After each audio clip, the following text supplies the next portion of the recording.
Julia here, and look where I am. I am back home for the holidays. I finished my first semester of college. It was very difficult and I'm glad it's over, but I learned so much. I'm having so much fun with engineering. It is exactly what I hoped it would be, and it's been great. But I'm very glad to be home, and I'm so glad to be back in front of these shelves. I've been filming in my dorm room, but it's really not the same as being surrounded by the things that mean so much to me and surrounded by the people that mean so much to me. So because we are wrapping up on 2019, which I can't believe that it's that time of year again, I am going to be going over my top 5 reads of 2019. Now, I will say, I did not read as many books as I was hoping to this year. I think I had my Goodreads goal set at 25 books and I got to like 17. Not great. But these last couple months, I really have not been reading anything. My whole November was dedicated to NaNoWriMo, and there was just a lot going on. But I do have my top 5 picks for this year that I am super excited to share with you. I actually did this last year as well, so this is the second year that I've been doing my top 5 picks. So if you'd like to watch my top 5 from 2018, click the card above and check it out. All right, these are in no particular order. These are just top 5 overall. So let's jump into it. The first read I'm going to be talking about, I actually left this book in my dorm because I was reading it in my dorm, and I have my own little bookshelf there, and it totally lost my mind, and I'm so mad because this cover is so beautiful. It's The Stolen Kingdom by Bethany Adizada. Oh my gosh, I got to read this book early. It is just absolutely amazing. The inside of the book is as beautiful as the outside, so that tells you something about this awesome book.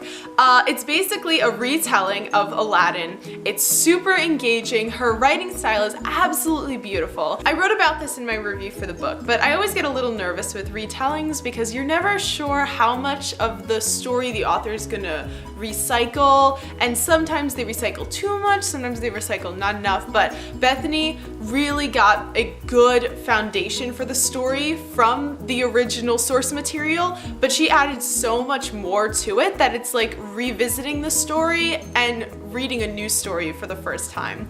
I absolutely loved this book, highly recommend it. It's got intrigue, romance, magic, really anything that you would want in a book, this book has. Top read number 2 for the year is something that I wasn't sure I would like, but I ended up loving it. It's called Long Way Down by Jason Reynolds. This book is actually prose poetry, so if you flip through the pages, there's not many words on it. It took me like a day to read, but it moved so fast. It was so intriguing. Basically, it's about this boy that gets put on this elevator, and as he's going down, he revisits all of these people in his life, and as he's going down, it's a long way down, and you start revealing all of these backstories and all of these things that are happening, and it's a great study in character development with lots of showing and very little telling, because there's not many words in the book at all, but you get such a good sense of these characters from the few words that are given, and I loved reading it. As a writer myself, I could really appreciate the art and the prose and how Reynolds used that and like incorporate it into the story. I don't usually read poetry, but this book was so good. It won a bunch of awards, and it's lovely. I really enjoyed it. Okay, my third top read for the year is kind of different.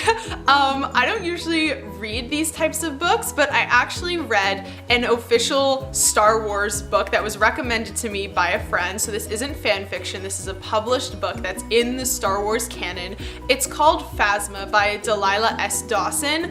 I really loved this book. So if you're a Star Wars fan, you might know who Phasma is. She's from the new trilogy. And in the new trilogy, in episodes 7, 8, and 9, she's very mysterious. You don't know who exactly she is. She has like lots of intrigue surrounding her, and you really find out a lot in this book. Now, again, if reading this is not your jam, that's totally fine. If you're not a Star Wars fan, obviously, it'd be kind of confusing to pick this up. But if you are a Star Wars fan and you did like episodes 8 and 9 and 10, which is coming out very soon, I highly recommend this book. I absolutely loved it. I read it on a cruise and I could not put this book down. It was so good. Highly recommend.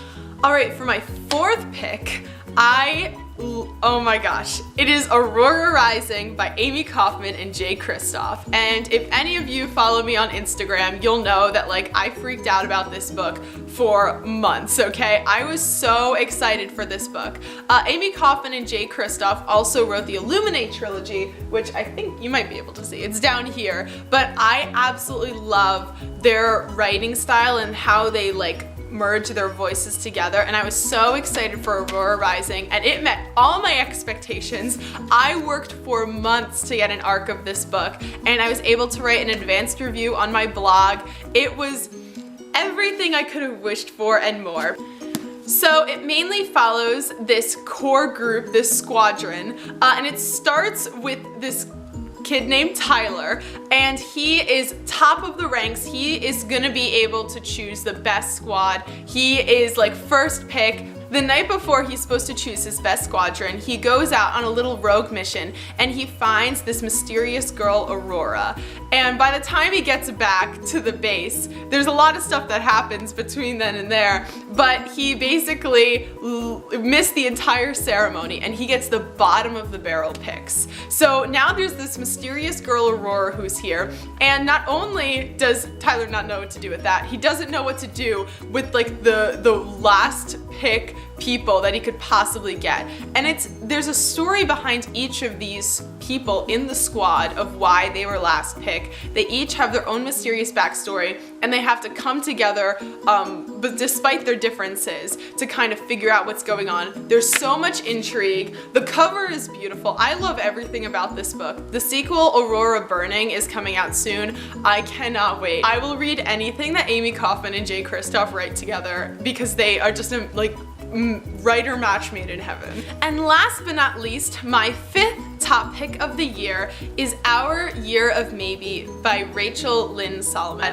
I was actually given this book. See, it has a little note on the inside. I actually won it on one of those Instagram giveaways, and I just thought it sounded so interesting. So it's about these two teenagers, Sophie and Peter, and Sophie ends up donating one of her kidneys to Peter, and they're like, Sophie is helplessly in love with Peter and she thinks that this will bring them closer together, but it's very much like a character study in like complexities of love and of life and of finding yourself.